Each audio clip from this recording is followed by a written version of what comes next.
అందరికీ నమస్కారం అండి. నేను మీ శైలజ. ఈరోజు మన హిందూ దేవాలయాల్లో నేను చెప్పబోయేది హైదరాబాద్ నుండి సుమారు 100 కిలోమీటర్ల దూరంలో ఉన్నది పవిత్ర ఏడుపాయల దుర్గమ్మ ఆలయం. మంజీరా నది ఇక్కడ 7 ప్రవాహాలుగా విడిపోయి మళ్ళీ కలిసే చోటు ఉండటం వల్ల ఈ ప్రాంతానికి ఏడుపాయలు అనే పేరు వచ్చింది. ఇది శక్తిపీఠాలలో ఒకటి.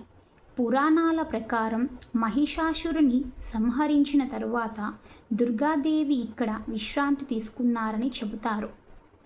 ఆ శక్తి ఇక్కడే నిలిచిపోయి ఏడుపాయలు తల్లి రూపంలో భక్తుల రక్షణగా ఉంది.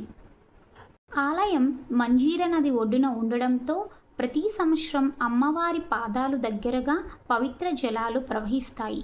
ఇక్కడ జరిగే మాఘ పౌర్ణమి జాతరలో లక్షలాది మంది భక్తులు అమ్మవారిని దర్శించడానికి వస్తారు. భక్తులు బోనాలు, కోలాటాలు, పాలాభిషేకాలతో అమ్మవారిని ఆరాధిస్తారు. దుర్గమ్మ కటాక్షం పొందిన వారికి జీవితంలో సుఖశాంతులతో నిండిపోతుందని భక్తుల నమ్మకం. ఏడుపాయల దుర్గమ్మ తల్లి నీ కరుణాకాంతి ఎప్పుడు మా జీవితాల్లో ప్రకాశింపజేయాలని కోరుకుంటూ జై ఏడుపాయల దుర్గమ్మ తల్లి. సర్వే జనా సుఖినో భవంతు, సర్వే జనా సుఖినో భవంతు.